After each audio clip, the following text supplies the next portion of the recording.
your side, because I'm trying from my side, Louise, that she can't see it. I'm going to share. It's a bit Sparkles, you're going to start the... I've started it useful. Okay, great. All right, let me... We can see your screen. Okay, great. I just want to welcome everyone. Apologies for being a few seconds late there, just rushing in from the dentist. I think I saw 17 people in the group, so minus 3 from M4S. Is Tom in there? Tom, are you around? Yeah, I'm here. Yes. Fantastic. Fantastic. Okay, I got apologies from Mike. Mike is on leave today and has a family engagement, so we're not expecting to see him. I think Friedrich, Phil, I think Friedrich apologized for today. Okay, all right, so we've got some... Sakadi has also joined us for today's session.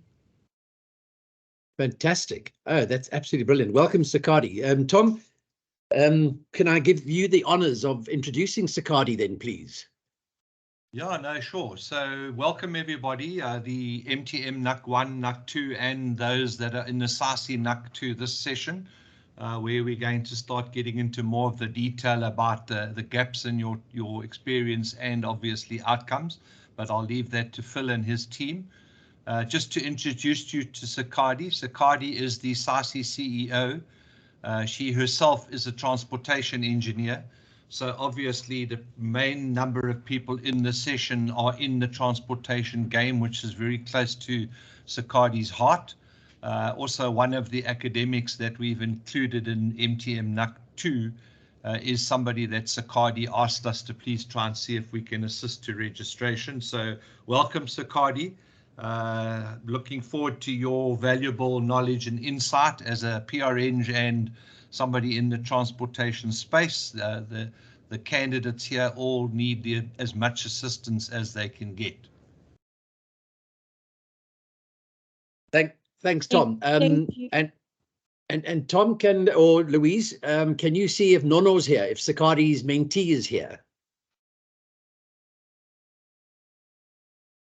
Can anybody?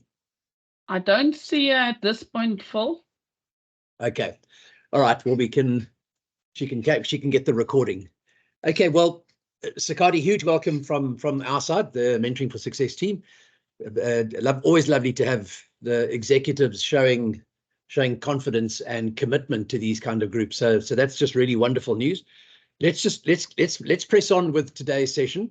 So I'm going to kind of start and position it, and then Celestine will take over on some of the sort of the software demo of what we want to do.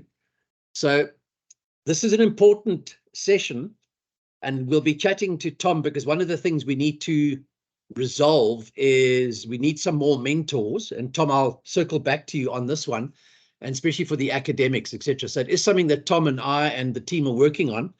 But it's in a normal program, it would be easy because the employer would have mentors and mentees. We would have fixed numbers of people. So at this point, we're looking for really specialized mentors in two categories. One is the very unique nature of the work that MTM does in terms of its sort of time and speed and distance and traffic averaging speeds and things like that, which is not normal putmarker road building kind of layer works and asphalt, etc. So we needing to got that. Mike's given me a very nice description of what a mentor should ideally look like. So we're now busy talking to the Institution of Civil Engineers in the UK to see what we can find. I'm also going on to another channel, which is South Africans that have immigrated from South Africa in engineering construction. So there's a couple of really good channels that we're busy trawling to get some additional horsepower into the space to play mentors. Apologies to my allocated mentees as well. So Michelle, Calvin, Takalani, Trevor, I think, Oliver, I need to get very busy with you. And the reason I haven't been doing that is we're still updating the career frameworks, the changes that EXA made. We're wanting to do that at the same time as we do all the SACPC and P1s. That'll all be finished in the next day or two. and then we'll start getting quite busy with you on that. But one of the very important first parts of any program is what we call the candidate position audit. And in the candidate position audit, what we do is we look at the history of the candidate's journey since graduation, and we evaluate since graduation, was there any further education studies, like did they graduate with a BSc, then do a master's, because you have to write up the TERs differently in terms of that period of a year you were doing your thesis, etc. Have you been working in an engineering environment? So we do this kind of what we call a learning gap analysis, and that's a very important part before we get into the whole goal setting and setting the objectives of what you want to do. And ideally, this process must be done with a mentor. So what we're doing here is, in the absence of having a full house of mentors, we are going to start the process so you're getting your thinking right. And then as we are able to onboard mentors, which will hopefully happen quite soon, you've already then got a thought process and you've got your thinking together. So that's really the important part. And the other very important community in here are the academics. And as I mentioned, I hope last week, the important work that X is already doing with the higher education representatives. They had a session 2 weeks ago, which was very productive and very positive. And X and the higher education specialists are looking at how to include a sort of a special category for academics to get registration, taking into account that sort of research and publishing and tuition and teaching and that sort of kind of thing doesn't normally fit within the more design and construct kind of ambit of an EXA framework.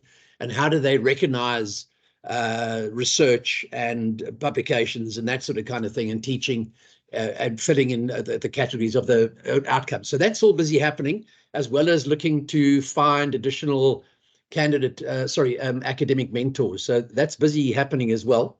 So this session is it's a high-level conversation, and it's also an introduction to the social learning thing we're going to be deploying to you. And once again, it hasn't been deployed because of the absence of the mentors. But thanks to Tom, we've got a WhatsApp kind of community going, which is great for sharing unstructured information just quite quickly if there's anybody's got a particular question. But what we do want to do is get you into the structured social learning space as quickly as possible, because that's where we can then begin to structure the different groups. Like the academics can, if they want to have a conversation which is of an academic nature, maybe not of interest to the others, you can select your distribution group, and also split it into the main topics. I'm just going to demo the second technology that you'll all get very, very soon.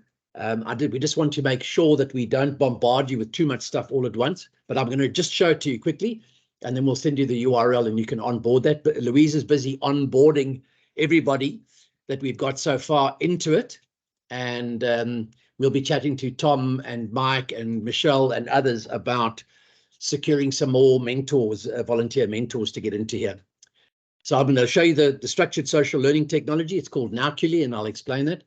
And then I'm going to show you something which is the learning gap analysis. It's a sort of a spreadsheet we will send to you all. We've already sent you a thought starter on this space, and then I'm going to explain to you a far more detailed approach so that you unpack your learning journey, which could be over 8, 10, 12, 15 years or whatever.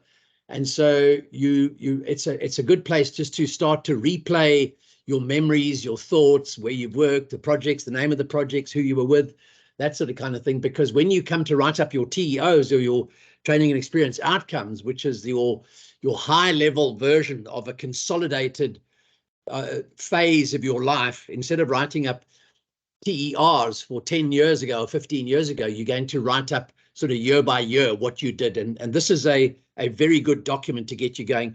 And it's an excellent document to get the mentor that you may never have met you before into your thought space.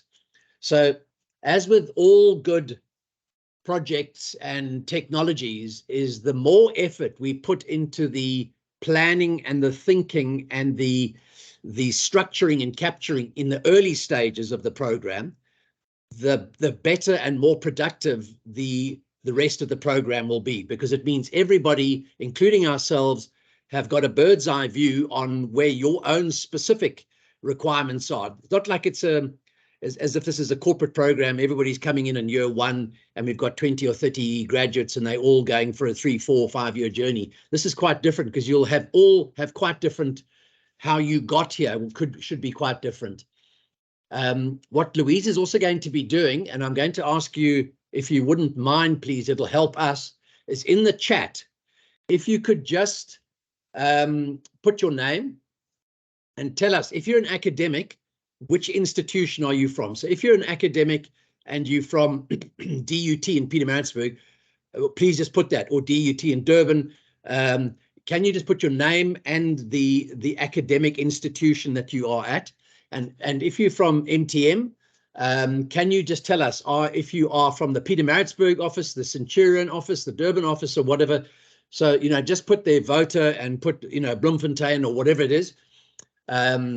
And just because we know what we're going to do is we're going to create in the Naukili the ability to track the collaborations between offices and between individuals. And you'll see when I show you the tech, what it does over time is it produces a lovely scatter pattern of all the communications that are going on. So if we wanted to show Sanral and the investors or the sponsors of the program that there's meaningful collaboration going on, one of the many bits of analytics that we have available is what we call view all interactions. And I'll show you what that looks like just now. It won't work now because you haven't been geolocated.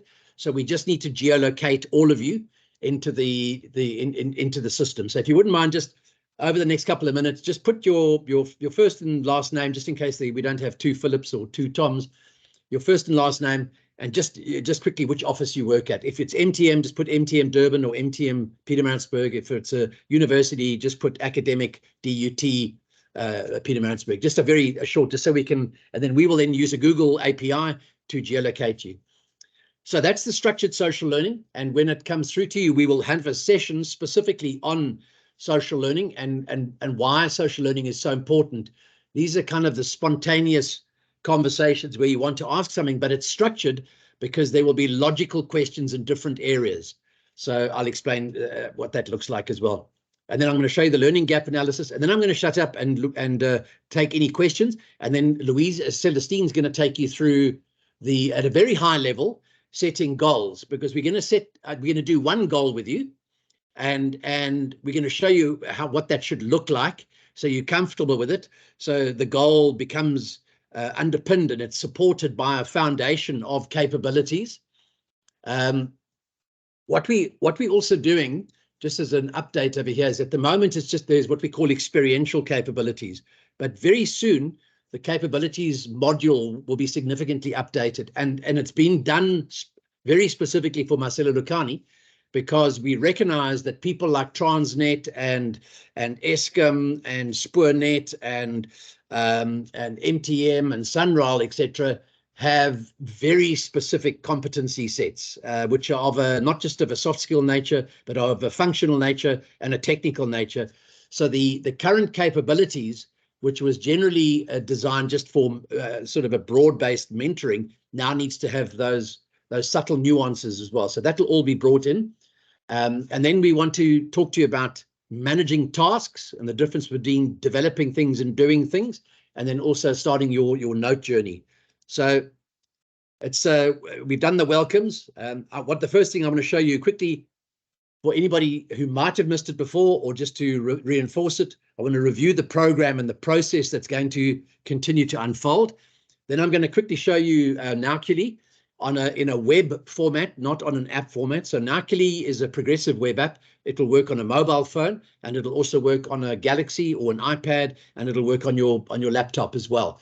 So, and then I'm going to just very quickly show you what MHQ looks like, or Mentoring Headquarters, so that you can see how we, as the sort of the hub of the program, will be able to monitor the analytics, and we will be able to give the evidence to Mike and to Michelle and to MTM and Sanral as to how well the program is achieving engagement. The interaction, is the interaction increasing? What can we do to improve it? And then we're going to show you the what we call the candidate status position audit, and it's part of the identifying your learning gap. So it's quite a detailed spreadsheet, and we will send it to you, and we will send it to you based on whether you're a technologist, a technician, or an engineer, because they have slightly different competency indicators and range statements, although the competency group and the outcomes are all the same. But and then we also need to, we'll have a session that Louise and Celestine are busy organizing with Johan Pinar, and that session will be advertised to you soon. And he will be going through the discipline-specific requirements, because there have been some changes. And what's possible now is, depending on the category of candidate that you are, you don't have to be performing all 11 outcomes at level E. There are certain changes in the discipline-specific area, and we'll take you through what that means. And then I'm going to just do a very quick overview with Celestine together on the CHQ, what the career progress, where the storyboard and where the gaps all fit together, just so that there's a logic in it. And then how storyboarding in another session will be then how you're going to plug your gaps over a 12-month, 18-month, 2-year journey. And then Celestine will actually just take you through live setting up a goal. So I hope, Celestine, are there any questions at this stage? Any hands up or anything? No, Phil, I was just asking on my side. I couldn't see the slide, so I wanted to check if it's just on my side and not anybody else's side, but I didn't see any responses to say. Tom can see the slide. Tom, can you see my slides? Yeah, we can see. I can see it, Phil. Okay. Oh, okay. Celestine, it's probably a my bandwidth thing. It's probably a bandwidth if you were struggling earlier to connect. No. Okay, so if everybody can see my slides, if anybody is struggling, just please put their hand up or please make a note. But essentially, this is what a category C program, or certainly our program, looks like. It's a lot more intensive than a general category C program. And what each month will consist of, in the first months, 6 weeks, what's going to happen is it's going to be just really functional training and just getting to know where you are with the gap analysis and things. But then it'll settle down towards the end of September. It'll settle down into a standard rhythm. And that rhythm will consist of 3 things. The first one at the bottom will be that there will be a 4IR or 5IR future fit soft skill. And that's a soft skill which we will then inject into the program. And it'll be we'll have a proper soft skill on structured social learning. So Louise, Celestine, I suggest because we're introducing now, Kelly, I think the first one that we should be putting onto the calendar is structured social learning. And then we'll take you through all of the roles of the mentor and all the different soft skills. And these are busy being uploaded with SAISI. So you will get soft skills, you will get 0.1 CPD for these as well. And Tom and I are hatching a plan that there's a potentially additional CPD if you reach certain activity levels across the soft skills, and you reach certain activity levels on a qualitative and quantitative basis, that you will get additional CPD points. So you have to show engagement. It's not just attending the webinar, and we'll get back to you on that one. That's busy being worked out. And then there will be another session, which is will be either a combination of a simulation learning, and we don't have an official simulation, although Tom and I are busy working on ideas to get a simulation there. And if we don't have the simulation, what we will do is we'll run a session on what we call the human factors. And human factors is a research-based session we've been running for a couple of years now, very, very successfully with major consultancies. And it looks at the 10 most common factors that cause $450 billion of claims, disputes, and extensions of time across the global built environment. And so we will be going on to, we'll do that in detail. And so although it's not to do really with traffic management and speed and things like that, and managing the, on-off average speeds and on-ramps and off-ramp design, etc., it will alert you to the conversations that you should need to be prepared for if you do your professional interview. And let me just make sure I turn this thing off. And it's really important that you are able to think and talk beyond your area of speciality, because in order to register as a professional, you'll need to demonstrate a knowledge of, across the 11 outcomes. And if you're coming the alternative route or the RPL route, there'll be lots of stories where you will probably have been immersed in some of these things and you haven't really thought about how to write it up. And so some of the stories we will tell you and some of the examples we will share with you could be of value just to trigger memories. And then Johan will help you to write up your TERs and your TEO, etc., and even your TES, your training experience summary, on all of those things. So we'll be holding you, but we need to get the gap analysis done. And then every month after the end of September, there will be a candidate progress session. And these are short, sharp, and inspirational sessions. You use the CHQ technology, and you will just show us a sort of a summarized view of where you are, how many goals you've loaded, how many capabilities you've loaded, how many conversation notes are taking place between you and your mentor or your mentors, so we can see that there's evidence of something going on, and we call that your personal progress. And then you'll also show us your career progress, which will show us your position audit. It will show us the professional body that you are aspiring to register with. If by then we've got a simulation program, it'll also show us which simulation you are associated with. And then it'll show us from a documentation management, what documentation you have in the pipeline to prepare, what you've already prepared. It'll identify and cross map against that things that you want to do. And then you'll be able to also show us your storyboarding. And the storyboarding will be over the next year, all of the activities that you will want to do, or you'll want exposure to, or you'll want to position yourself for, in order to build some hours in a particular area. And we'll show you exactly how to do that. So that repeats itself every month. And then every couple of months, every quarter, we'll have a bit of a stakeholder session. And so as the program evolves, other people could be involved in here. There may be additional sponsors. There may be other traffic people getting involved. We may have the big institutions, other institutions getting involved. So the sister of SciC is ICE, or the big brother of SciC is ICE in the UK. So we've just got a position there where we won't do so much of a performance update on a monthly basis. We'll do more of a progress update. And there we'll produce some analytics which are of a program nature and not so much of an individual nature. And that's just to show everybody that how the program is progressing, making sure that we haven't left any soldiers in the field, and that everybody is progressing and we're learning from each other. So part of this whole virtual process and being on a technology and a collaborative technology is to make sure we're all learning from each other as much as possible.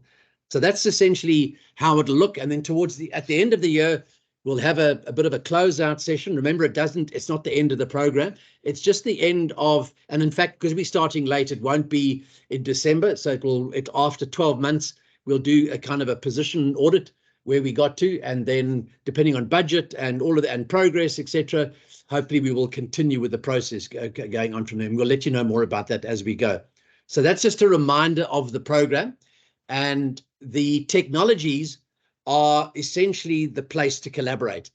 What we will want to do quite soon is move away from emails and WhatsApps and things like that. So we've got a common space to have a communication. So I think and as we get going and as sharing documents and asking questions on a one-to-one basis, not a problem at all. I think Tom's WhatsApp group will be incredibly useful just to get us going.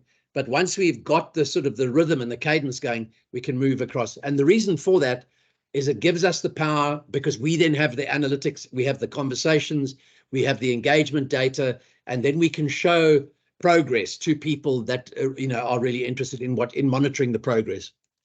So I just want to move quickly over here to that wasn't meant to animate, but this is so what I'm going to show you now is something we call a narculi.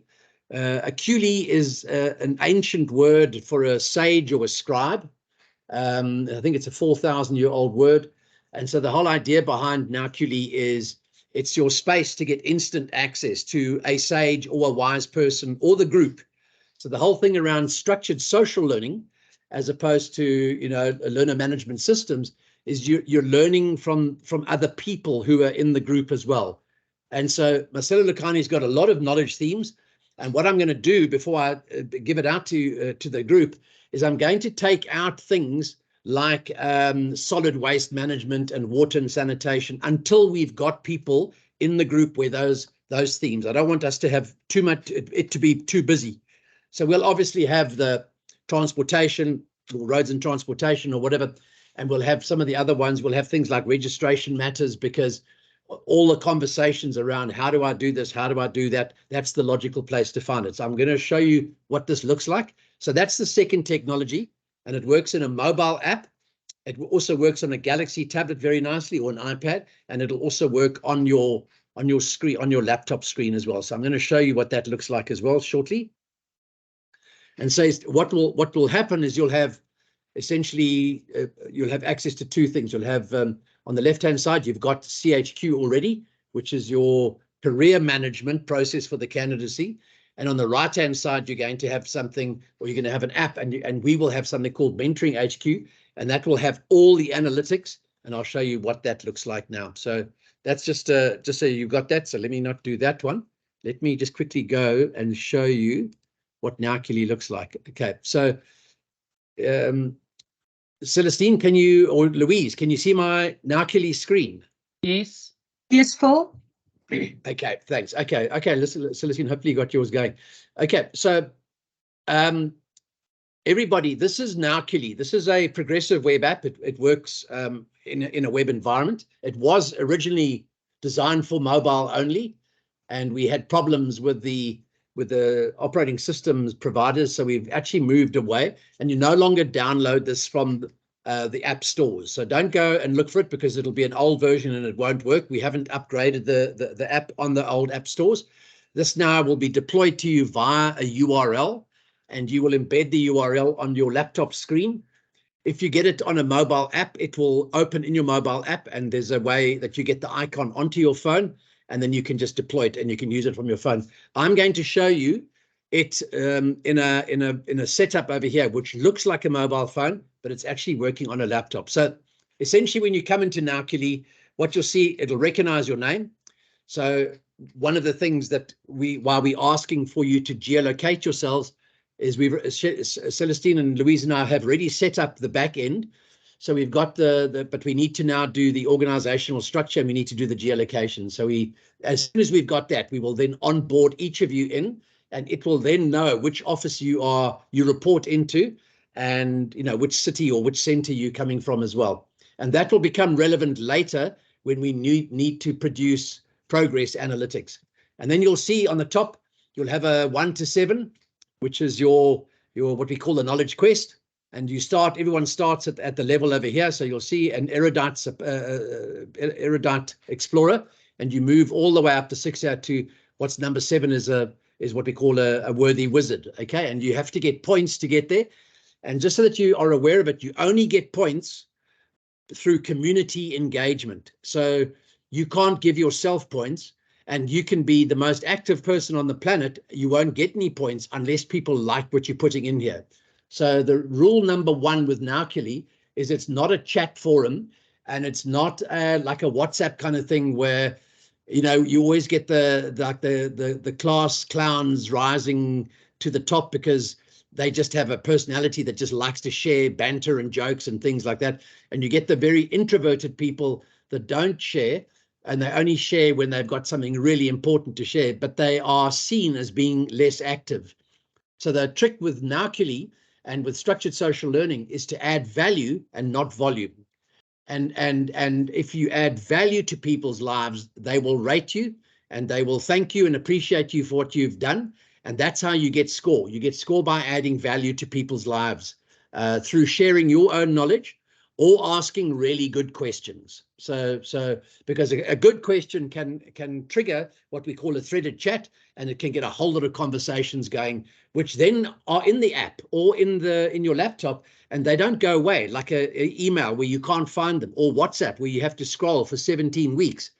It's searched and it's structured. You can go, you put in a keyword or a tag, and it'll automatically come back and it'll give you all the conversations and all the threads associated with that particular post. So it's very good from a decision support point. If you've got a really good question and a whole lot of people give you their opinions, and at the end of it, you've got exactly what you need to make a better decision, and then you can record your decision and you can get score from that as well. So it's how we help each other to improve our decision making. So just very quickly, if I scroll down, this is a post I put in there. It's something when you go in on the right-hand side, you'll see in the hamburger menu over here. So if I click on here, the hamburger menu, you'll have the leaderboard. You can see who's on top. There's no one in here yet. You can see your profile. You can go into the program. There's collaboration tools, which are tools you can use with your mentor. So once you get paired with the mentor, you can go and explore these in your own time and use things like a retrospective analysis, storytelling, the SCARF model. There's a whole lot of stories embedded in the app here that you can go and look at. So if I click on that, you'll see the stories over here, and you can go through these. And if you've never done storytelling before and you and your mentor want to practice with storytelling, you can click on over here, and there's a video that'll come up, and you can scroll down. If you don't know how to use the tool, you can open this. It'll tell you how to use the tool. And then if you scroll down, it'll give you all of the characteristics of good storytelling. So what this does is it gives you the ability to become a great mentor without having to repetitively go and do mentor training sessions over and over and over. So that's how the storyboarding works, or the collaboration scoring works. Knowledge Quest teaches you how the score works. We're going to be loading up very specific. So one of the things we'll be doing in probably October or November is we're going to ask Mike and Michelle and others, and as well as all the academics, we're going to ask you to give us a list of typical acronyms that are in your world that may trip up young academics or young candidates, so we can begin to build up a knowledge repository of all the complicated acronyms that seem to be in the engineering construction space, as well as the academic space and the higher education space. So all of those acronyms, we'll send you a template and we'll start loading up those acronyms. You can do feedback. Also important, when you come into Naukili, please remember to always update check up for updates over here. So that's important, because what it'll do is it'll just refresh quickly to make sure there are any updates. The other thing over here, for anybody that hasn't downloaded Naukili yet and got it working on your iPad or on your mobile phone, is when you get into the app, you can do this. You can click on this button here, install app, and it will then install the icon either on your phone or it'll install it on your laptop screen. So don't forget, when you log into Naukili for the first time, you will do that. It'll also send you an OTP, a one-time password. You put in the one-time password and you'll be good to go. So you won't need to worry about changing groups. You won't need to worry about all of those things. Okay, so just very quickly, you can go and there'll be questions. There are no questions, but if I want to make a post, I go in, I want to ask a question, I go in over here and I'm going to select a theme, and you'll see there are too many here. So things like geomatics and survey, or ESG, climate and sustainability, I'm going to strip these out to make it a little bit more usable. And then when we go in here, sorry, can I just ask you, when you do a Google search for Naukili, okay, if you're on your phone and looking to download Naukili, yeah, get 4 different Naukili options. You get one that's got the normal, the brain with the arrows and all the stuff. Which of those is the right one, or do you wait until you've given the right link to do it from? You won't find it in Google. We have to send you the Azure link. So it's the not the Naukili on the App Store is not the Naukili you are referring to. That's what I was saying earlier. We don't use the Naukili in the app stores anymore. So don't go to Huawei App Gallery or Apple App Store or the Google, the Android Play Store. Don't go there. That's the old JavaScript. It's the old jQuery mobile version. I just wanted those in the session not to think they can just go and download it. They need to wait for the prompt from yourselves or Louise or Celestine. Yeah. Okay. Yeah. Cool. So if you didn't pick that up when I said it the first time, it's really important that you use the right version, because the old Java jQuery mobile version won't work. You have to use the PWA version. So we will send you a URL, and it'll essentially say knowledgementoring.com. So it's on our own unique server. But we can only send it to you once you are loaded in the back end, because if we send it to you prematurely, you can't do anything. It won't recognize you.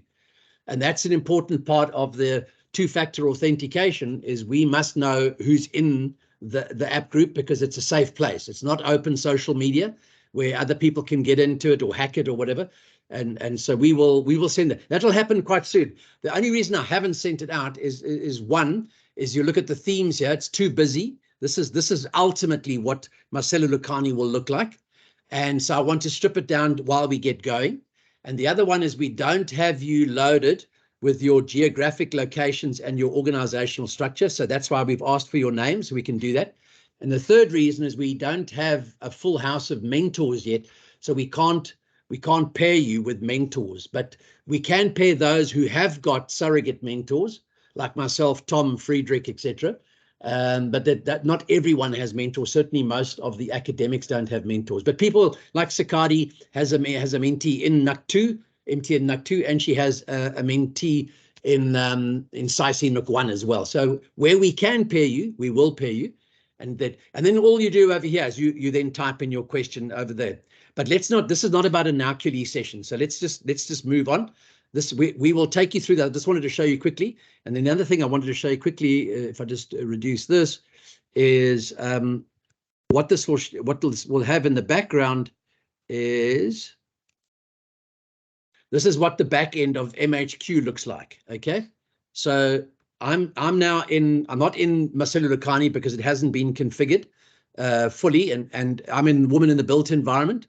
But this is what we see, and Tom, this is what you'll get soon. Once all the things are configured correctly, you'll get this as well. So what you can do, or what SAICI can do, and if Sakadi wants a login version, you're about to have this.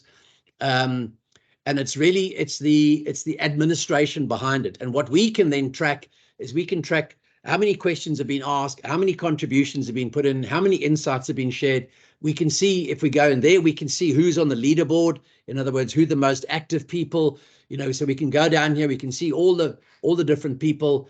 Then we can track, importantly, the user health. So who's engaged, and we can look at partnership health. And this is a very important screen over here. This screen over here tells us if the pairings are working, because we see we got unpaired and inactive, we got paired and inactive. So we want to move away from red and yellow, and we want to move everyone to the holy grail of green, where we've got everybody is paired and they active. Okay. And then what we can do in here is we have the pairings and responsiveness. And what this does is it tells us how responsive are mentors and candidates to each other, because then it gives us the ability to have fun incentives. Part of user engagement is to make it fun for everyone. So once we've got everyone paired, we want to make sure that if I post something, that my mentees respond, or if Takalani or Calvin or Trevor or Michelle or whatever, they post something, we must see that the mentors are responsive. So that's what the level, you can see there's group 3 to 3, 3 to 2, 3 to 1. We'll explain all of that as well. And then there's a lot of stuff in here. What I just wanted to go back to quickly before going into all the collaborations is why we want to geolocate you is we've got this very cool, I'm hoping it's going to work. It won't show you they're not all geolocated, but I'm just going to show you what it will do. Just having a think. It's having to just search through a lot of data, so it'll just think for a bit.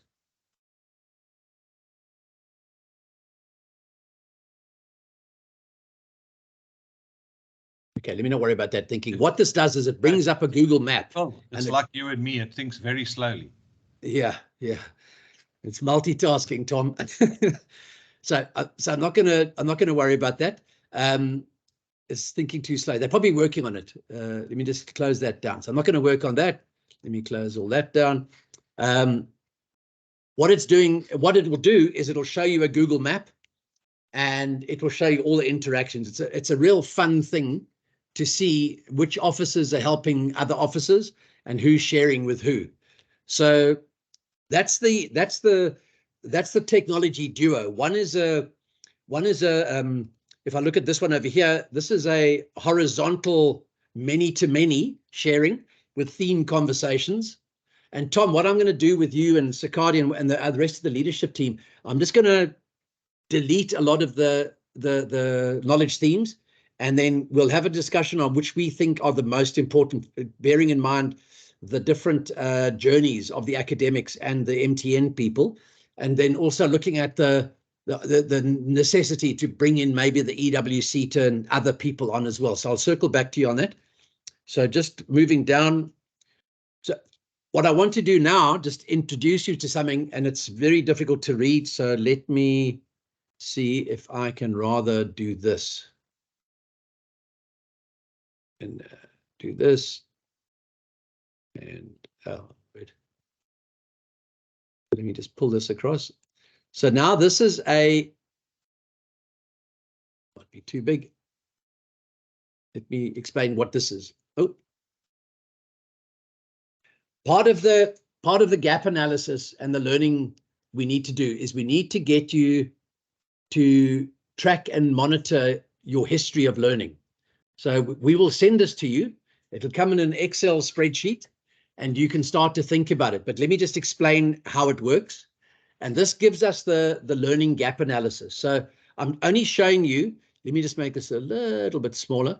I'm only showing you competency group A, which is engineering problem solving, and it has 3 outcomes, as you all know. And if you didn't know, those are the 3 outcomes. And this one over here is, I think this is engineering. So this is sort of the complex engineering. And then what we've done is, besides the outcome, what we've also put in is the new thing that X has now added, which is the competency indicators. So you'll see over here, you see if I just shade that in yellow kind of thing, you see that's the word competency indicators. And then the other one that you got over here is the range statements. And those are essentially the differences between the well-defined for the technicians, the broadly defined for the technologists, and the complex engineering for the engineers. And depending on which scale of candidacy that you are, you would then get a slightly different set of competency indicators and range statements. But essentially what you will do is each one of you should get the one that is right for the candidacy category that you want to apply for. And then the right-hand side here, all of this white stuff over here, all of this will be blank. You won't have this. We just put an example in here, okay? This will all be blank. Now, on the top here, you'll see what are known as degrees of responsibility or levels of proficiency. So this is what EXA and all the professional bodies have similar kinds of, the QSs have similar, the SACP-CMP have similar, the architects have similar. And essentially what it is, it's a measure of your growth in capability and competency and the responsibility of performing that work that you are doing. And what you need to be able to do to register is you need to be able to cover all the 11 outcomes at different degrees of responsibility. So for engineers, typically you need to do it at level E, but with the technicians and the technologists, there's some relaxation in some of the competency areas. And then also in highly disciplined specific areas, there are some nuances there, and we'll take you through those. And Johan Pienaar will explain those in a lot more detail. But essentially what you will do is, if you're not aware of it, I'm going to make the assumption here, rightly or wrongly, is because you've been selected to be on the program, I'm going to make the assumption that there's some ignorance of the process, but infinite intelligence. So I'm going to start at the base, and then we can rapidly move up to whatever level you're at. But if you haven't done this before, if you haven't looked at writing up TERs, essentially where you start is in your very first days of work, you will always start at the being exposed, or the degree of responsibility A. And that's where you essentially, for the very first time, you join a project and you are not really being allocated any work. you are participating and you're being exposed to maybe the client brief, maybe the project team. You may go to do a site meeting or a site visit, and it's those very early stages where you're just being introduced to the concepts and you're mainly observing. You may sit in at project meetings, you may sit in at site inspections, and so part of what we need to do is with the academics is we need to work out how to interpret this journey for the academic cohort as well. And there's a fantastically productive group of people that are actually doing this as we speak. They're busy working on this as we speak. And so that's really good news, because it's important with the identification of engineering work coming up is that we do have an elegant solution. And then, so what we're going to ask you to do is think back to your very, very early days of work and what sort of projects, what was the name of the project? What kind of were you involved in at a low degree of responsibility, just being exposed to it? And then what will happen is as you begin to show some potential and people think that it's your chance, or you put your hand up and you say to your boss, I want to actually do some of this. You'll then move to what's known as degree of responsibility B, which is assisting. And so what you'll be doing here is you'll be working under close supervision. So you're not allowed to do anything that's too expensive and too damaging or too risky or too harmful. And you probably won't be managing a client relationship by yourself at this stage, but you will be probably being exposed to the client. And so you start to assist. So think about all of your learning over the 10, 15 years.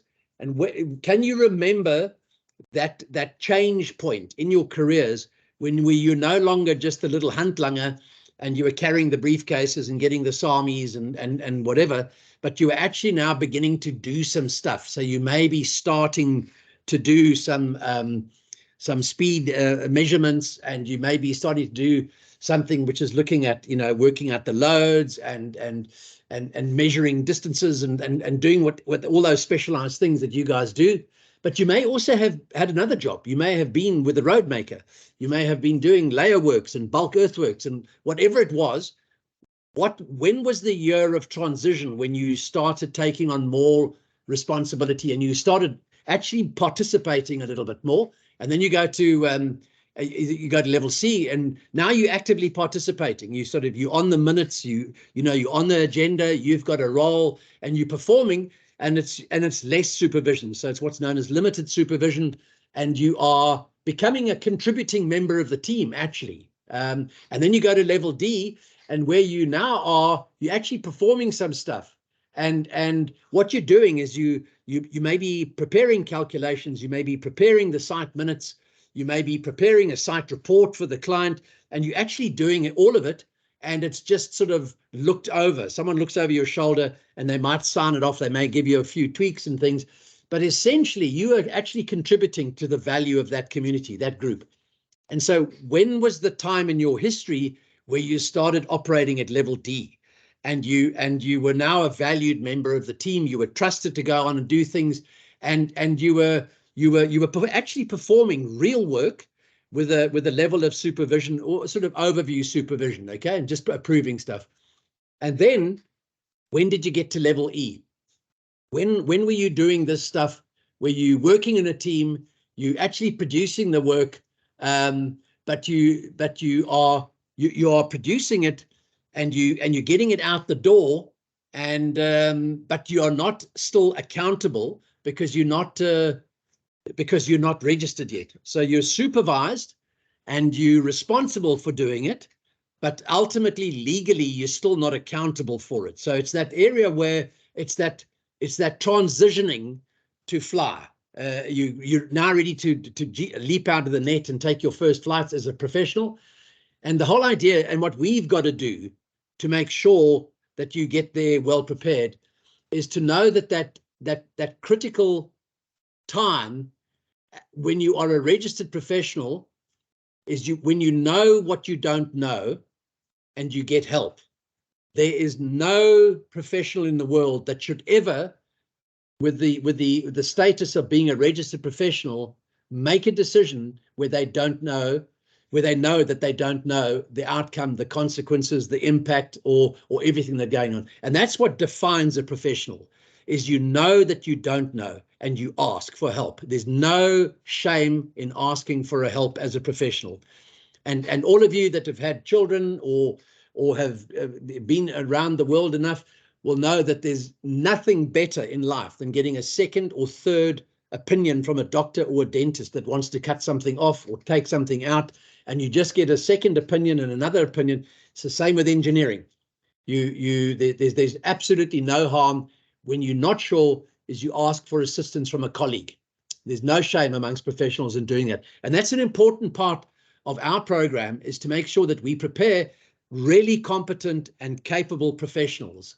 So what we need you to do is start to map your stories. You won't do it in a day. This will take you some time.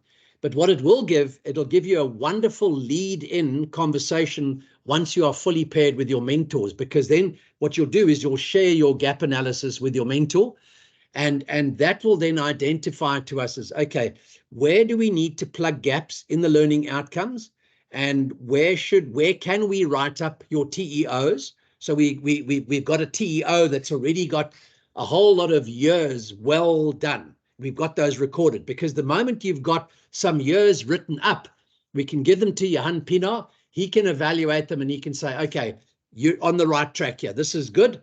And then what we want to do very quickly is write up your history to a point where we are no longer tracking and recording your history. We are now tracking and recording your future. So your storyboards, your learning journeys, your journals, your goal setting, all of that stuff, we're doing your future going forward, because that's how we're going to plug the gap.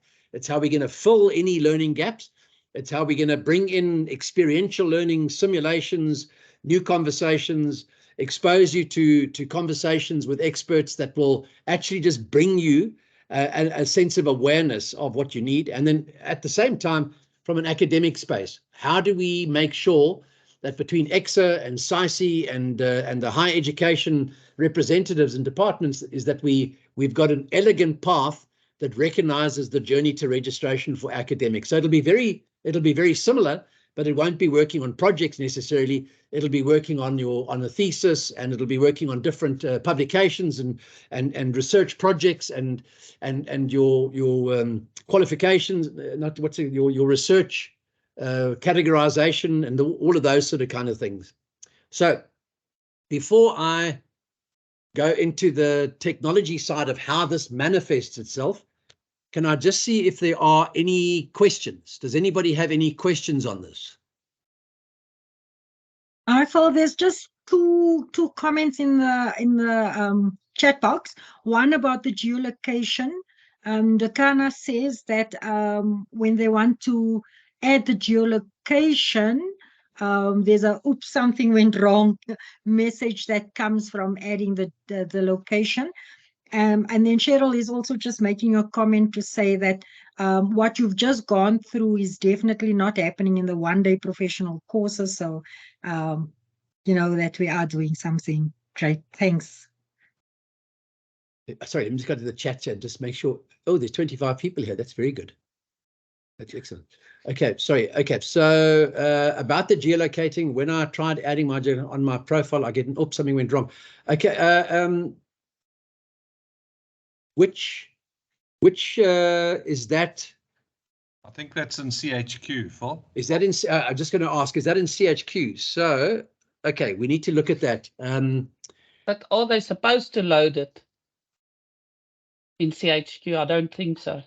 Yeah, on their walkthrough, it's the geolocation where they work. Okay. So I'm not sure the corner's obviously gone back. So Louise, can I ask you with there's a hand from Aaron. Yeah.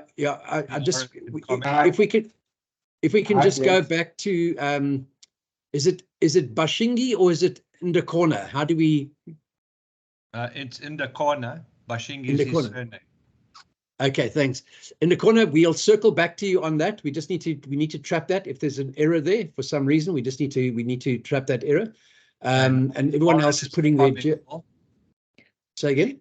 Oren has got a comment. Yeah, sorry. Hence, that error comes up only during the initial walkthrough.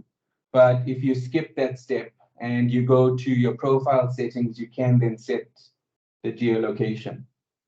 So I think in the initial walkthrough, it only allows you to put in 2 digits and then the box grays out and doesn't allow you to do anything further. So if you skip that step, it works. There's a little bug there that's crept in that wasn't there the other day. Okay, Louise, will you just do a bug alert to Jason, please, on that? We'll sort that out. Okay. Thank you.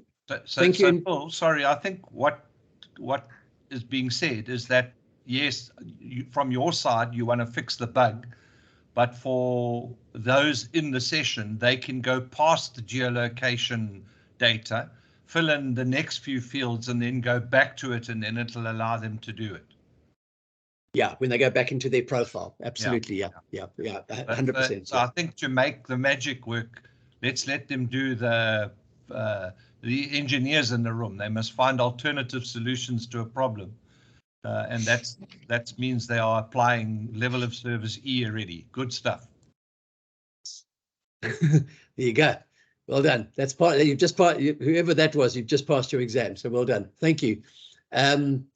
Cheryl, thank you. That comment. Yeah, that's important. I think that's one of the important aspects of MASELULEKANE, which has come out of all of the programs and all the Caesar Mentoring Company of the Year awards and things we've got, is that we try to make sure that we balance the professional registration process with the personal development process as well. We don't just want to turn out a tick box academic or a tick box candidate who's gone through the processes, but really they haven't built emotional maturity, they haven't built an awareness of interaction, they haven't got some of the new thinking. So it's nice feedback from you. It's very much part of what we want to do, is to build that balance, so that we've got people that understand the process, but they get there, and when they come out of it, they are really well-rounded, sort of holistic thinking engineers. So that's the process.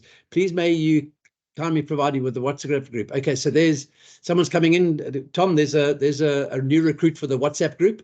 Yeah, Phil, just to qualify, I only started with the MTM NUC 1 and then the leadership and some of the mentors. I will add the SASI and the MTM NUC 2, but like you have said repeatedly, and I've put in the chat, it's only an interim measure until we've got the now Cooley link, and then I will kill that group. Okay, in the nicest possible way. Okay, all right. Recognizing how the verbs change as responsibility increased. Okay, all right. So if there's some spelling mistakes, we need to sort that out with EXA. Thanks, Philip and Tom. I'll be finished the rest of the recording later. I need to have to leave. See you at Sakadi needs to leave. Thank you, Sakadi. You can get the recording. Okay, so there was another hand. Have I addressed all the hands? Aaron, did I address you? Sakadi, go Sakadi. No, sorry, that was a mistake. No, Thank kom you. drop ons nou. Was that a high five? We'll take that as a high five. Louise, don't drop. You are still there. Okay, all right. So let me go back to what I wanted to show you. Louise, there's also just a note from Henk that he didn't receive the welcome to CHQ email. So if you can just sort that out, please. Sorry, I just dropped off. I don't know what was wrong with the internet. I saw that thing. I will resend it again, but it might be full. Remember something with the email, the Henk, email? The firewall, yeah. Yeah. Henk, do you have a Sunrail, or we had a challenge with Michelle with the and we've had with other clients as well. If the firewall blocks it out, you may need to share in here if you've got a Gmail account, so we can just get you on. Phil, I think it's the Syntel, because Emma and Henk and Vota, I think, are on at Syntel. Yes, because we checked with the KZN office, and that's why everybody's talking about this email, and then Aaron and them sent their email to me, and I said, okay, right, we haven't received any of that. We checked on the spam filters, nobody received anything. Okay, it's highly likely it's just been rejected by the Main. by the mail marshal. So Yeah. so if you've got, so the way around that, the only way around it from other than going to your IT people and giving them the URL that we've given you so they can mark it as safe, the only way around it is for the purposes of just getting onto the technology. Give us a Gmail account or a Yahoo account or whatever, and then all other communication we can keep as on a work email, but just to get you into the technology and not get into the firewall. So, Or you must just tell me what is the email address that they must allow. Whitelist. okay. So because the welcome email, sorry, Phil, was sent on the 17th of August, and it shows that it was successful from our side. So I'm sure it was blocked somehow. Yeah, but so I Louise, think, Louise, what you need to do, Louise, what you need to do is would it be Louise at m4s.co.za? No, No, it's not coming from me. It says welcome to CHQ, and it comes from developer at KM Institute. Louise, Yeah, that's what Henk needs, that email address. Now there we are, it's in the chat. Henk? Yeah, all right. So I forwarded that email today to developer at that email address, and I got an error that says something like, I'll tell you now, postmaster at m4s.co.za, undeliverable, philip.marsh at kminstitute.co.za. Your message wasn't delivered because the recipient's email provider rejected it. Okay, something odd's going on there. Okay, let's not hold this up. We'll come. So Louise, just make a Yeah, note. because I don't know why Voter my had a email's coming on problem, but I resent the invite and he got it. So I don't know what the problem is. I've just resent Hink's one anyway again. Hink, if you can just check to see, look out for it. If you still don't get it, then just let me know tomorrow. I will follow up with our DevOps team. All right, thank you very much. But there's a strange thing happening there if it's coming up with Philip.Marsh, because why is it? Okay, so we'll sort that. There's a something going on with Azure that we just need to sort out. Yeah. Okay, all right. Thanks, Henk. And so if there's 3 people there, if anybody else is not on CHQ, if they don't have, please put your names in the chat so we can make sure that we do get you on. That's really, really important that we get you onto because otherwise you can't collaborate at the same pace as everyone else. Okay, what I wanted to do quickly, so if there aren't any more questions, thanks, Henk. I'm sorry, I wasn't aware that you weren't onto the session. Yeah, Louise, everybody talked about these things, but we're not sure where from who it was supposed to come. So only today we found out from KZN guys that it's that email address, and that's where I could actually find out, and give feedback. Okay. All right. And I see Lorata also not on CHQ. So Lorata's also got an issue there. So we need to. It was also sent the 17th. I've just resend it again. So I'll just resend the ones. And then if they don't get it, then let me know. Tomorrow I'll take all these names and give it to Jason. Yeah. Okay. So please, thank you, Mbolelo. If you could just, anybody else who's not on there, please just put your names in there. Louise can sort that out. Okay. So what I just want to do quickly is I want to reference for you where is CHQ? I want to just go in here.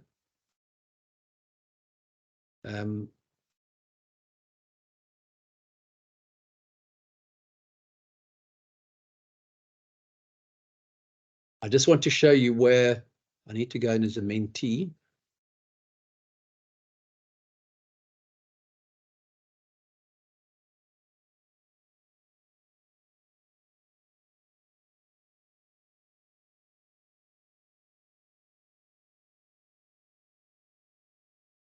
Just going to think, and then it's going to go. And I just want to show you where to give you relevance to the thing. So when you are in as a mentee, are you still seeing my screen, Celestine? Yes. When you are in as a mentee, are you on the right platform, Phil? Say again? No, I'm just asking if you're in the right company. I've just chosen one quickly where I know I've got some information. Okay. Maybe I should actually go out to here. I'm not a mentee in there. Sorry, let me just quickly go in again. Apologies. Let me go in here.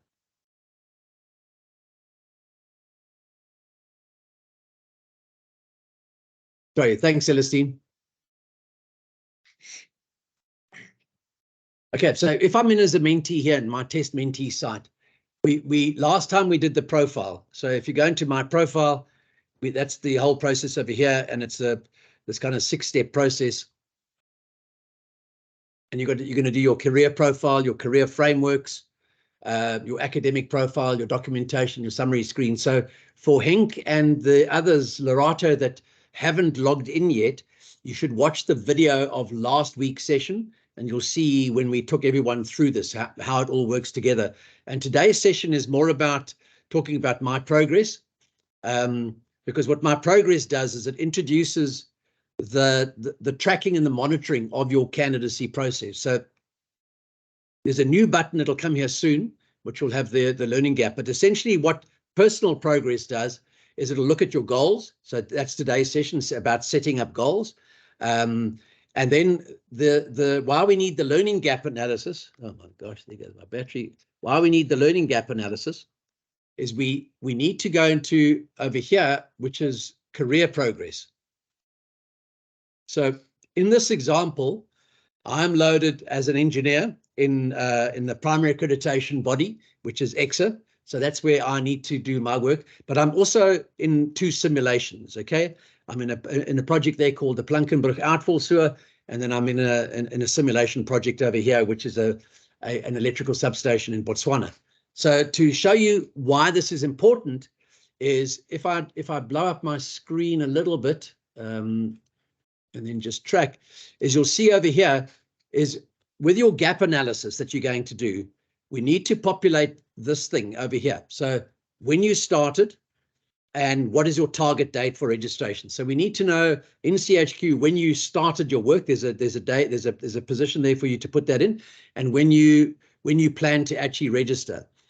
And then there's a place for you to record your document submission. And this is what you will agree with your mentor, and possibly will agree with Johan Pinar as well when we have the session with Johan, because depending on your journey, your degrees of responsibility, your work exposure, he will advise on what will ideally be the structure of your submission.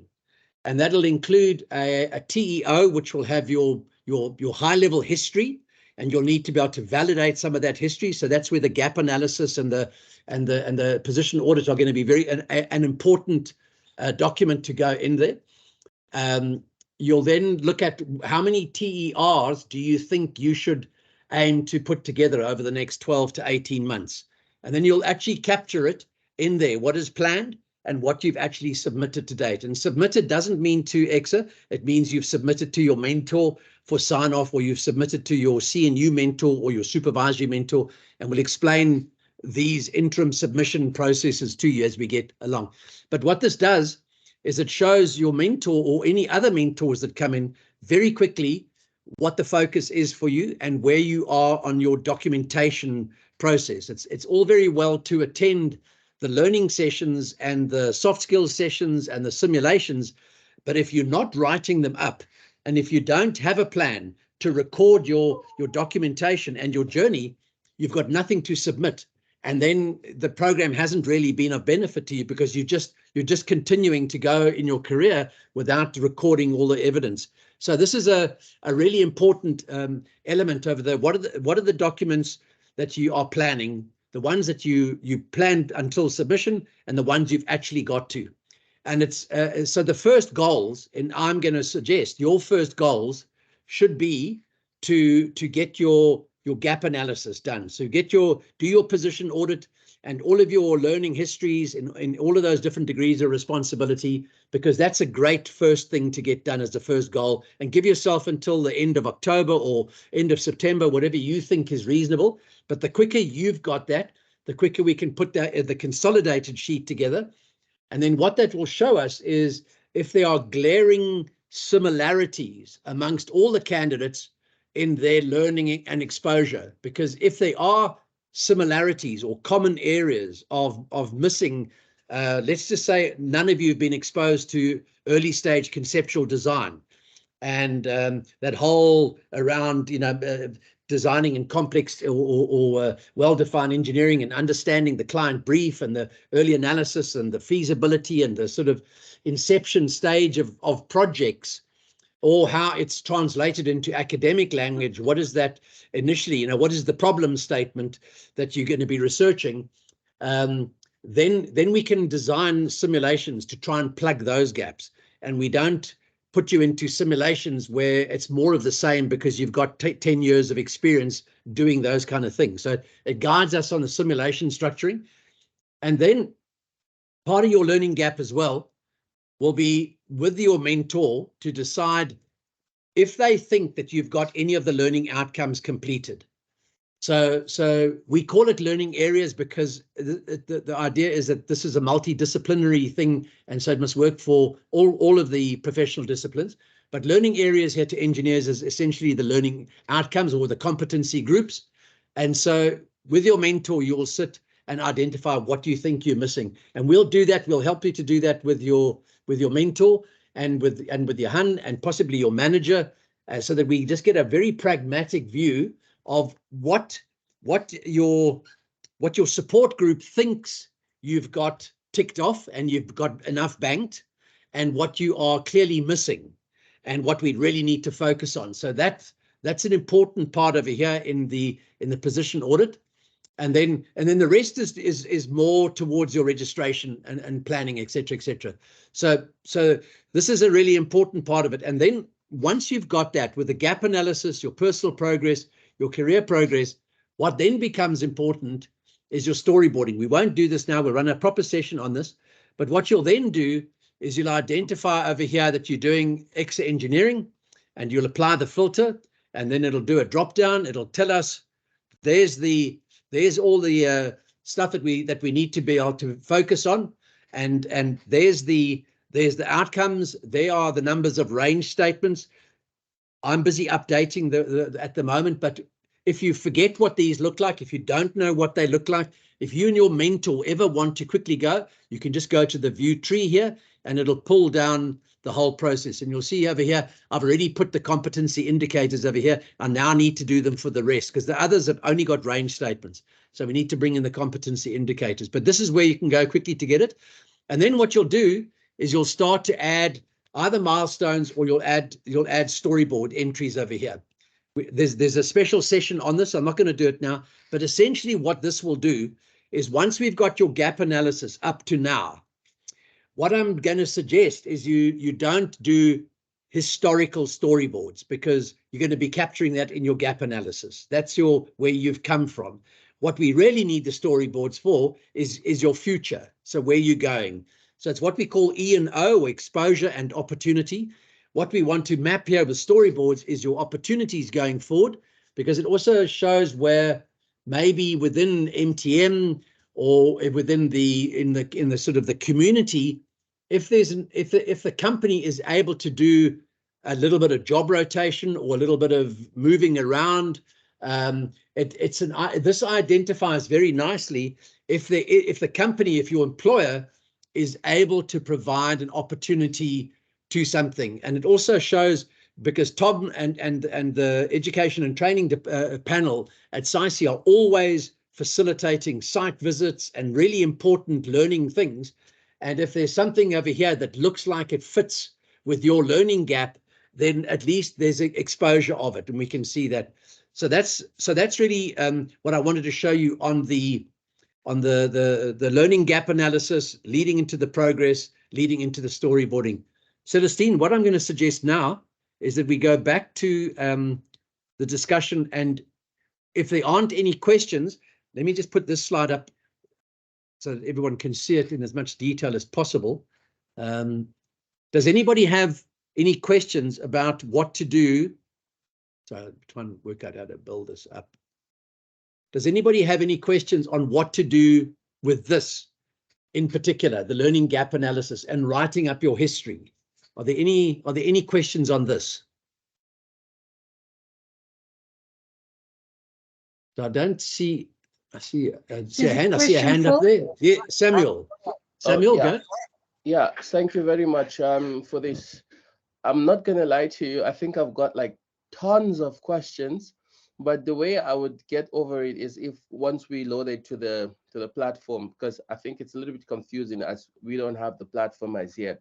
So my question would just be like vague and irrelevant. So I think once we load it and we're able to go through the platform, and because this what the template you presented, I'm not sure if it really links to the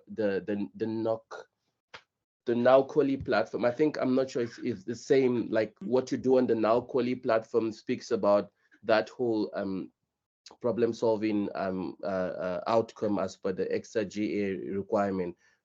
Except for that, if I'm wrong, then maybe you correct me. So that template I showed you is not Naukuli. Naukuli is the social learning. It's the structured social learning. It's the knowledge themes, and it's just kind of conversations. But in there will be a theme on registration matters, on professional registration. And that's the place where you can ask general questions and the whole community can share with you, not just the leadership team or the facilitation team, but any colleagues that have actually resolved those.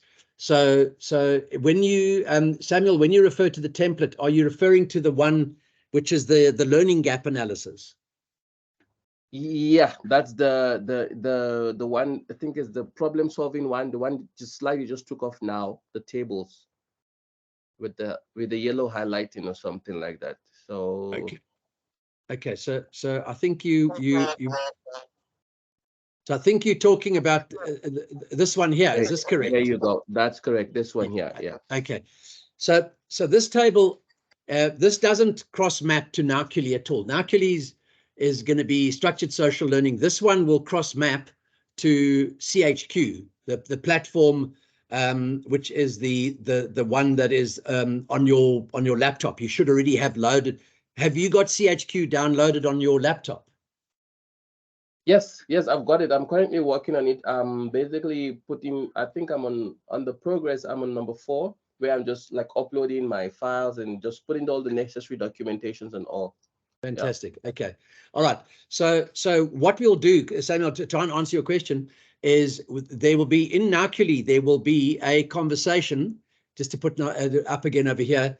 If I go to show you here, there should be professional registration. So you see now there's a link there, professional registration. So that's in Naukuli. So that will be general conversations, anything to do with professional registration, and that's where the whole community can answer you. You don't have to send that only to your mentor. You can ask that question of everybody, and there will be other questions on transportation and other themes that'll be logical, etc. So that's where Naukuli fits in. But this template that you've got over here is very specific to preparing your storyboard, your journey management for this thing. So you need that in order to be able to complete your career progress. So these inputs here that you're going to do here under engineering will be informed by that template. I'm hoping that makes sense. That's why it's important to get you into a session with a mentor as well that can spend some time with you. Maybe to help him, the CHQ is the formalized process of your mentorship candidacy journey, and the Naukuli app will be the social learning components of that candidate journey. The one talks to the other, but they are two effectively different tools that I think Phil has tried to explain. Is that correct, Phil? Yeah, 100%. The Naukuli is not focused on any single individual's journey.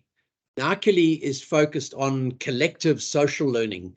So it's to want of a better word, it's to leverage the wisdom of the crowd, so that if you can ask a question, so the difference is in WhatsApp, you can ask a question, someone will answer it, and then there'll be a whole lot of other things come up, and then you've lost that because it gets caught in the noise. So what we do with Naukuli is it's a structured conversation. So you choose a theme, and you only have questions or contributions related to professional registration. There may be another conversation you want to have, which is on data analytics and AI. You may have something that you want to ask someone a question. You've got something, and we think that it's important for this group because we do think it's important that engineers of the future really need to be immersed in AI and data analytics and understand how those technologies and the pitfalls and all the rest of it. So there you will only have conversations to do with data analytics and AI. We may have another one which is to do with ethics and governance, because one of the important things increasingly with professional registration is almost sure you will get a question at your professional interview to do with ethics and governance. It could be on another area, it could be about ESG, about global sustainability. So increasingly what professional bodies are doing is they're not just testing your technical competence.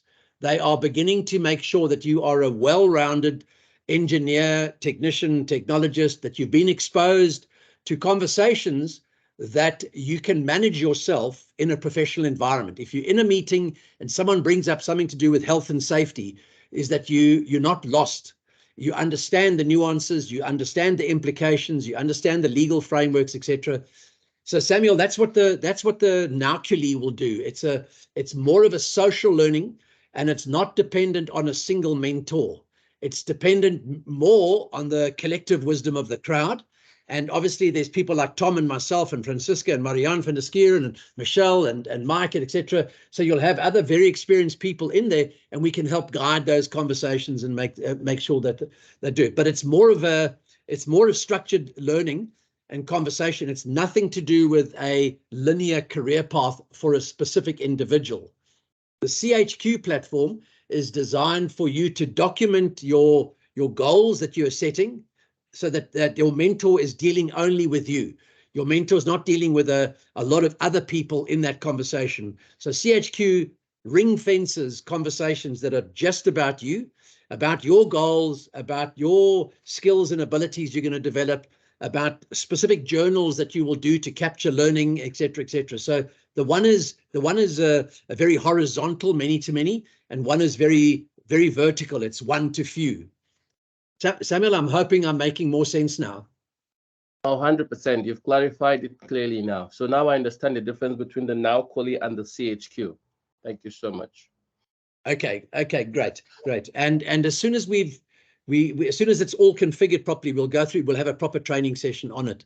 There is massive benefit in having a structured social learning platform available, because it means that all of you have got questions and you can just put your question into a structured environment and someone will give you an answer, and you don't have to wait for your mentor, or you don't have to wait for anybody else, because very often one of your colleagues on what we call peer-to-peer mentoring is very powerful. The experience between all of you together is a huge knowledge base, and that's a very powerful thing, so that you should never find yourself without someone to either assist you with an immediate answer, or there may be an old answer already in the platform that you can go and search, and you can go and filter through previous conversations, and you'll find that someone asked a similar question 6 months earlier, and then you'll see what the answer is. So it's what we call synchronous and asynchronous, or real-time and own-time learning. As MASELULEKANE builds up, you will find that there'll be a lot of value in those conversations. Okay, but I'm glad that you're on CHQ and that you're progressing well there. Okay, Celestine, I don't want to use up too much more time. Do you want to do a quick whirlwind? Are you able to do it, or do you want me to do it on goals? So I'm just looking at, we literally have 5 minutes left. I mean, I don't want to rush through it. What do you think?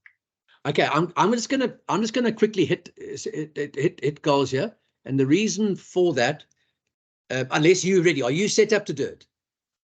I've got my CHQ open. I mean, I can go into it. It's not a. I think just do it at a high level, and the reason I'm saying that is people like Samuel and others are already experimenting with CHQ. So let's just give them the benefit of just understanding how the goal fits with the capabilities, with the tasks, with the conversation notes, how the mentor comes in and views the goals, and that I think we just agree commonly that our first goal should be to get our gap analysis done. Celestine, over to you.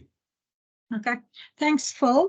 I am very much aware that we only have 5 minutes left, and I'm going to ask if you are able to stay probably another 5 minutes. I really don't want to rush it.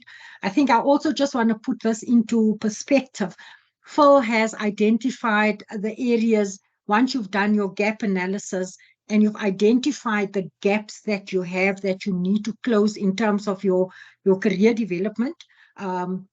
But then also, once you've completed the gap analysis together with your mentor, the expectation is that you then identify goals for yourself in terms of, like Phil said, your first goal should be the completion of your gap analysis. Your second goal would be identifying your actions that you're going to take in order to close those gaps. So I quickly just want to show you on CHQ how you would capture that goals, because remember, by setting that goals, you creating an environment where you and your mentor can hold you accountable for what it is that you want to achieve, whether that is completing your TEO, your TES, your TERs, and your engineering report. All of that become part of your goals because it's what's going to get you over the finishing line. So on CHQ, if you just look at the menu items on the left-hand side, you've got your home profile, my progress, and then you've got my goals. So if you go into my goals, now we have set up the platform that you would be able to set 5 goals per year for the next 5 years. In other words, up until, if you've identified your gaps and you identify how long you're going to take in order to close those gaps, you will then set that amount of goals by doing 5 per year. So I just quickly want to show you. So this is what your goal page would look like. You'll see there's the goals that's already been set. And then what you can do, you can also add a goal.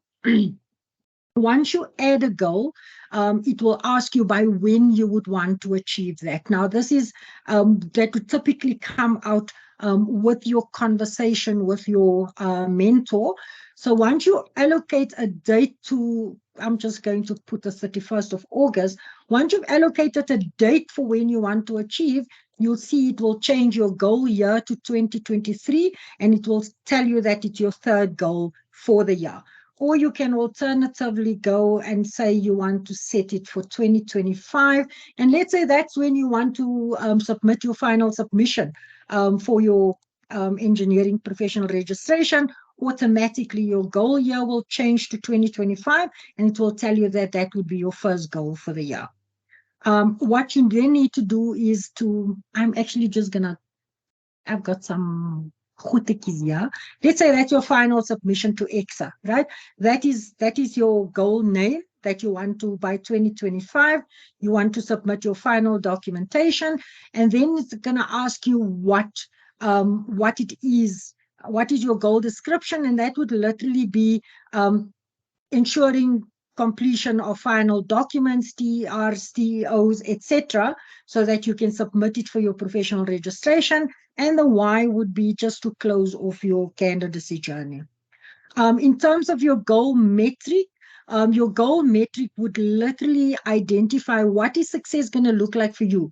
Now, your goal metric might be achieving your professional registration with EXA, or it might be submitting successful documentation to EXA, etc. A goal note might be around liaising with your mentor to ensure that your documentation is ready by that date, etc. When we're going to do it on I'm going to go into more detail. I'm actually going to load goals with you so that you see how that will go. I think what I need to mention is that when you submit, when you add your goals, your mentor would also be able to add goals for you. So typically, I think, for instance, this testing the system, this is a goal that Phil, as my mentor, added for me. IPD development was a goal that I set for myself. So we've implemented, because previously we had mentors that said, I would also like to set goals for my mentee. Once you've added the goal, you can then view the goal and you can add more information around that goal. So you'll see this is the details that I've captured initially. And then you can also go and you add capabilities, right? So you can add your capability. Now, we've identified that Phil, together with the mentors, will still just articulate what that capabilities is that we want to develop through the MASELULEKANE program, but typically it will be around increasing your knowledge, increasing skills, etc. So that is, if you add capabilities, we'll have a drop-down list. It will be a description of that drop-down. So let's say I want to increase my professional network, right? One of that would be that I want to develop my social interaction skills. The description is that I want to develop social interaction skills so that I can better communicate and better build relationships when I'm in a networking environment. And I can then give explanation. My metric might be that I want to develop 5 new professional relationships over the next 6 months, etc. Okay, so our capabilities. Then the next thing is our tasks. When we identify a goal, it's important that we then take that bigger goal and break it down into smaller tasks and activities of what it is that I am going to do in order to achieve the task. So, for instance, if I think about increasing professional networks, one of my tasks might be that I would identify networking opportunities within the industry. Or I would join the Women in the Built Environment program in order to ensure that I create an environment where I can meet more professionals within the industry, etc. So I can identify a range of tasks, and there's no limit to how many tasks it is that I want to add, but I have to make sure that my tasks is extensive enough so that it's going to help me to achieve my goal. And then the next one is our conversation notes. So you'll see there's already conversation notes between me and my mentor. That conversation notes is literally that. Remember, we did say that we are going to drive personal interaction as well, right? So you have to have a Teams meeting, a telephone conversation with your mentor. But the CHQ has also been set up so that you can have regular conversations with your mentor, and that conversations can be around goals. The conversations can be just a general conversation. It might be goals around your journaling, etc. So in your conversation notes, you and your mentor will then just share notes around it. So my mentor can just, if I have not achieved one of my tasks, or one of my tasks is overdue, my mentor would be able to put a note for me and say, what's happening, gal? You have not achieved it. What is going on? Do you need some assistance, etc.? So through this process, you set your goals based on your gaps that you've identified. What are you going to put in place in order to ensure that you get to the stage of submitting for professional development? And that goals are what we're going to measure and on a regular basis give feedback on as we go through the program. Phil, anything else that you want me to add? I'm just quite weary. I've overstayed my welcome. I'm just short of the 5 minutes extra that I've asked. Celestine, I think you've covered it very well there. Thank you very much. I think so another goal maybe, for instance, if you are not registered as a candidate, and you need to do that process. Tom, I think if I seem to remember, there was some there's a cost involved in becoming a member of the registered as a candidate. So discuss it with Mike or Michelle, or however that works. But one of the things we would generally do is suggest that it's definitely in your interest to be registered as a candidate, although it's no longer a prerequisite. It's certainly it's viewed by EXA very positively to be a member. And also the other one is to be registered with SAICI as a VA. Those are seen very positively. I'll come now, Tom. Those things are seen very positively by EXA, that you are a registered member of a VA. and that you are registered, and you may be registered with SAICI, or you may be registered with SAF, or whoever you registered with, the instrumentation people, etc. So that could also be another goal. So besides doing your learning gap, a good goal would be to make sure that you are registered as a candidate. You got a candidacy number, so that's going to be great because you can then put that onto your TERs. So those are some of the ideas about goals. Tom, go. Yeah, Phil, what I thought we should do is the SAICI part I've sorted out. All the MTM NUC1 are SAICI members now, and I'm just going through and have been communicating with the MTM NUC2. The SAICI NUC1 is predominantly SAICI selected people, so that's not a problem. But I thought let's let Johan do the initial skills gap analysis to see whether there are potential candidates that have only got a 6 to 9 month journey, in which case it may not be worthwhile doing the candidate step first. But once we've got that initial assessment between you, I, and Johan, we can work out which ones do we need to do an upload for application for candidacy, or are we going to go directly for the registration? So I'm suggesting if that can be a goal, but not necessarily their first goal should be to assist to complete the gap analysis with Johan and yourself and me. Tom, 100%. You see, and also X have changed the rule. As you know, you used to have to be a candidate for at least 1 year. That's actually, apparently, I was quite surprised when Francisco told me the other day that rule has changed. So that, yeah, but point very well taken. If someone is so close to getting over the line, then it may be just a waste of money just to go. It's not a three-year journey or something. I think we've overstayed our welcome a little bit. So I think let's just open the floor up to questions, unless Celestine was wanting to do another bit of a demo. I think we've handled how you do the goals, practice with it. Obviously, please, if you ever working in CHQ and you get an oops, please just escalate it immediately to Louise, who will then make sure that we trap whatever that bug is, an error. It's the thing with software, you're working in one area, there's so much update busy happening, it may just, like pulling a piece of spaghetti, you never know where it's going to always affect. So, Samuel, you've got another question. I see Celestine's also got a question. Samuel, go. Okay, lovely. Thank you so much. One, I've got I think maybe 3 major questions. The first one is, how many goals in total can one have? The second one, like to complete this whole process.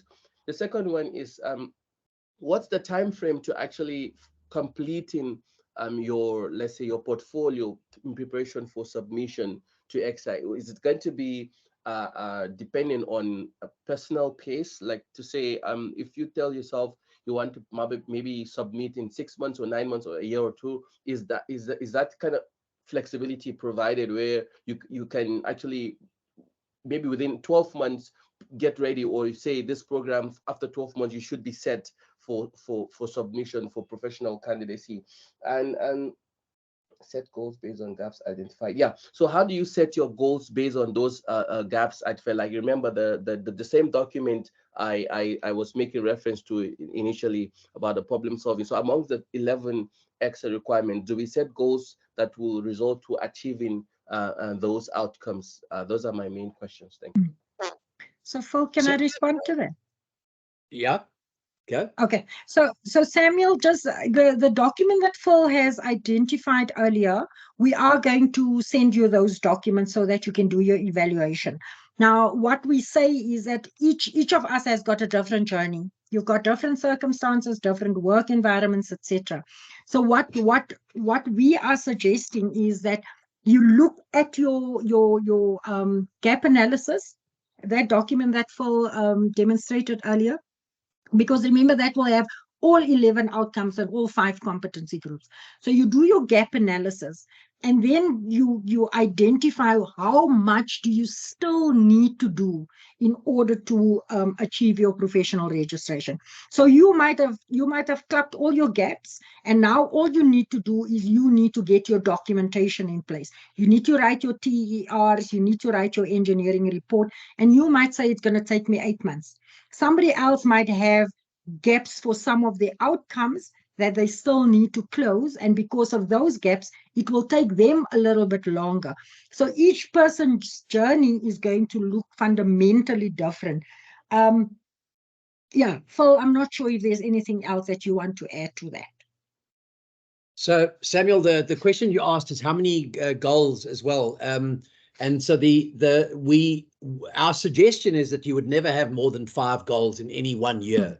And the reason for that is then it just becomes like a shopping list, and it's like a kid walking into sweets from heaven and you don't know where to choose. So there's a lot of research that shows if you have a few goals that have been well thought through, then you sit down and you go to achieve those goals, and you underpin the goal with what are the capabilities. So are there any skills or techniques or training that you need to underpin that goal? Is there any knowledge or know-how that you need to acquire? So is there something that you need to read? Do you need to study? Do you need to go to a workshop? Do you need to go to a course, etc.? There could be behaviors that you need to learn. There's a range of things that in that capabilities. And then if you've got a big goal, what the idea is that to break it into step-by-step tasks in a logical sequence. So these are things, so capabilities are things that you need to develop over some time, 2 months, 6 months, 12 months, which you will need in order to achieve your goal. Whereas tasks are to-do lists. They are checklists of things to do. So I see more and more people are having to leap out. So if you need to go, thank you, and you can get the recording later. But I think we've extensively covered the session. So Samuel, what you would ideally do is you would do 5 goals that are maybe for 2023, or 2 or 3 goals for 2023, given we only got 3 or 4 months left, kind of thing. So what are the goals you want to achieve in this year? And then if you have achieved those goals, what logically would be the next goal? Now, as Celestine was explaining, your journey and your path to date, we don't know yet. And so we can only answer that question once we have got a position audit on you. But your mentor might sit down with you and say, I think you've got 8 or 9 of the outcomes. You've got enough experience at the right degree of responsibility. Let's write up TERs for that.